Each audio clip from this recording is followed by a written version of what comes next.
E aí, turminha, tudo bom? Hoje a nossa aula será de história. Vamos falar um pouquinho aí do encontro indígena com os portugueses, como foi esse desenrolar aí. Então, bora para a nossa leitura. Você percebeu que havia muitas diferenças entre os portugueses vindos da Europa e os povos indígenas originários. Vamos conhecer um pouco mais sobre os primeiros contatos entre os dois povos. Então, encontros e desencontros, os indígenas e os portugueses. Os portugueses, ao terem contato com os indígenas, não reconheceram neles nada de semelhante aos seus costumes diferentes, né? Não viam nada ali que se parecia com eles. Por exemplo, os indígenas não viviam em cidades, mas em aldeias. Além disso, eles falavam outra língua, usavam pouca roupa e tinham hábitos diferentes dos portugueses. Lembra até do banho, que os portugueses não tinham o hábito de tomar banho. Foram adquirindo esse hábito de acordo com os índios, que tomavam banho ali com muita frequência nos rios, certo? As suas casas também eram diferentes. Viviam em florestas. Eles nunca imaginavam encontrar povos que construiriam suas casas ali em meio a florestas, porque eles estavam acostumados a viver em cidades, eles vinham de cidades, certo? Então, aqui tem um desenho representando uma aldeia indígena, né? As casas eram todas feitas com o mesmo material, igualzinho, não tinha diferença, e nelas viviam as famílias de pais, avós, tios e tias, assim, a família toda vivia dentro de uma casa só ali, tá? Aqui também tem algumas imagens, é Lisboa, capital portuguesa, que era um grande e importante centro comercial, que eles pensavam muito em lucrar, né? Próximo ao porto haviam moradias, igrejas e até muralhas para protegê-las de invasões de outros países, né? Aqui.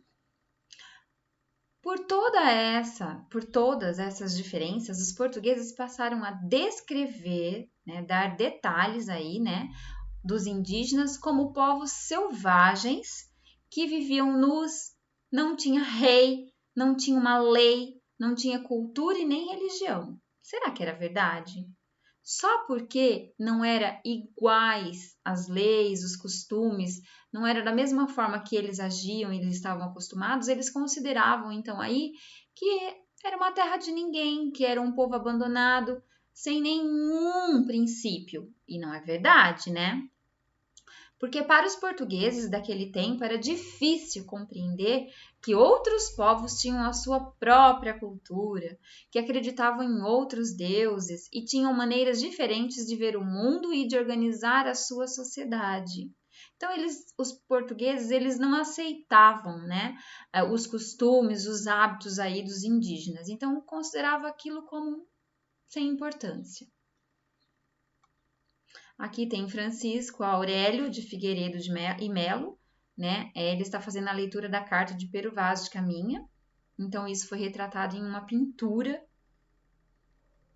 Aí, como vocês podem ver. Tem mais algumas explicações, vocês podem estar vendo sobre as roupas, enfim. Eles vinham com tecidos grossos, né?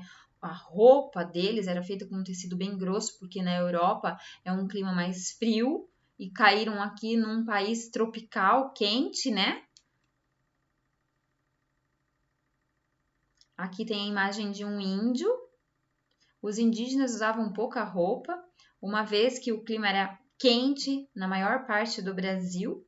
Eles enfeitavam-se com muitos adornos feitos de penas, sementes, enfim, utilizavam cores aí, corantes da própria floresta, né? Plantas das florestas que eles viviam e se pintavam também. Os interesses portugueses. Qual era o interesse dos portugueses quando chegaram ali naquelas terras? Eles não imaginavam encontrar os índios, certo? Mas tinha gente ali já. E eles tinham um grande interesse em explorar, ver o que tinha ali para lucrarem. Tudo que era possível ser vendido ali, eles iriam vender.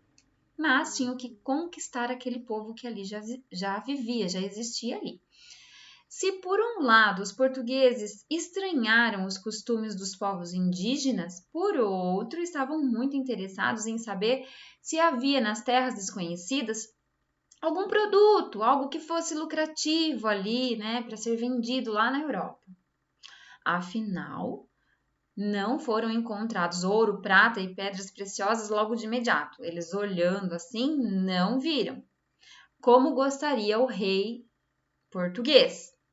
Então, eles estavam ali numa expedição, né, a mando do rei, para vasculhar aquela terra se tinha algo interessante ou não. No entanto, ao longo do nosso litoral, que é a praia, né, havia uma árvore de onde se extraía, retirava um corante vermelho, que era, na verdade, o pau-brasil, uma madeira de lei, né, que deu muito lucro para esses portugueses, tanto a madeira quanto o corante vermelho. Por quê? Vamos lá. Esse corante, ele permitia tingir de vermelho tecidos e tapetes das pessoas mais nobres lá na Europa. Então, o vermelho era uma cor muito usada nessa época por reis e papas da Europa. Olha só gente importante na época, né? E foi isso que gerou o grande interesse dos portugueses em relação ao pau-brasil, que era a madeira, a árvore, pois poderiam obter lucros vantajosos com sua comercialização. Então, eles visavam só o quê? Lucro, em retirar. Foi aí que começou, né, o desmatamento no nosso país. Assim, os portugueses aproximaram-se dos indígenas que eles queriam conquistar.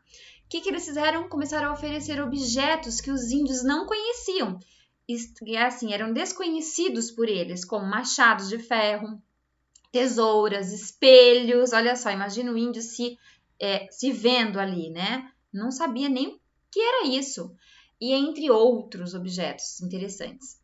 Em troca desse material, claro, eles fariam o corte dessas árvores do pau-brasil e, além de cortar, eles levariam essas toras, esses pedaços de madeira até as embarcações que eram os navios deles.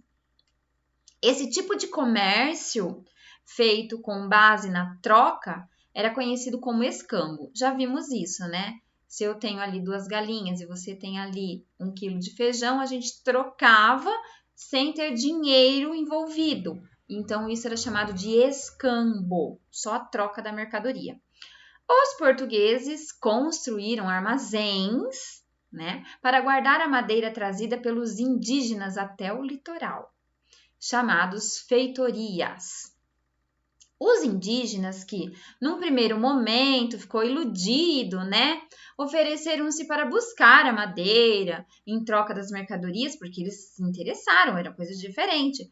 Mas, com o passar do tempo, o que aconteceu?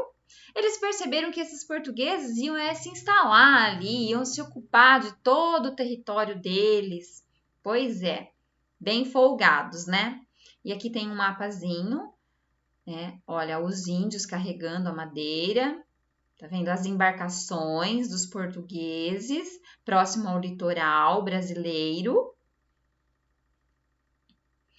Então, no mapa está representado a costa da América Portuguesa, que é possível ver alguns animais nativos e o trabalho dos indígenas, cortando árvores e transportando-as até a costa.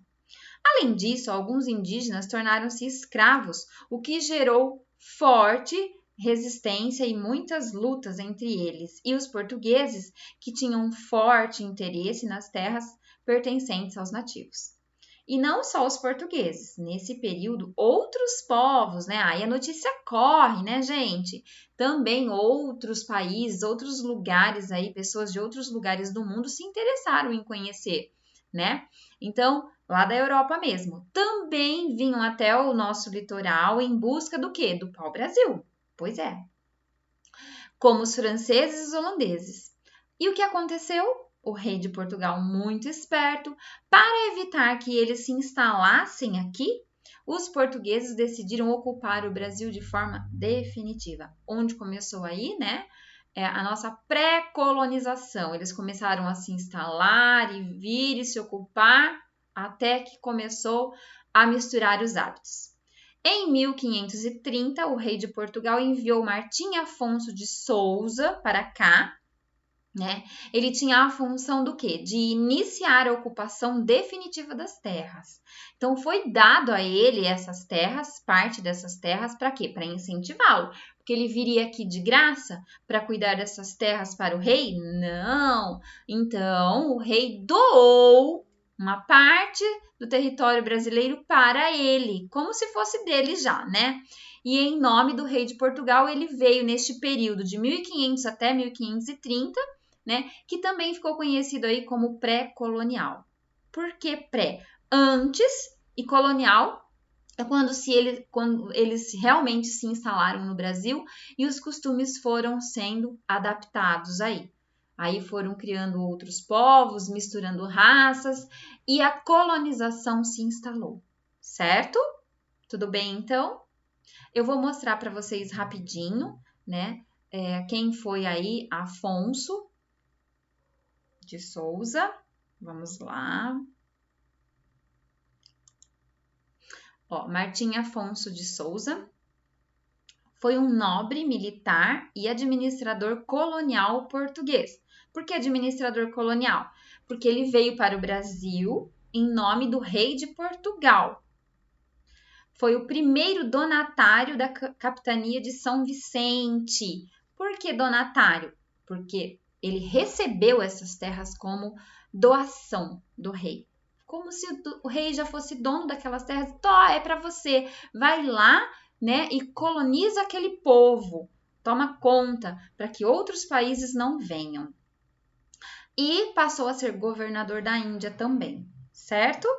Aí aqui mostra que ele foi nascido em 1490 e faleceu em 21 de julho de 1564. Morreu em Lisboa, Portugal. E a sua esposa era aí Ana Pimentel. Teve filhos, né? Alguns irmãos aqui mostram o nome dos irmãos. E é isso, pessoal. A nossa aula se encerra aqui. Um grande beijo para vocês e até a próxima.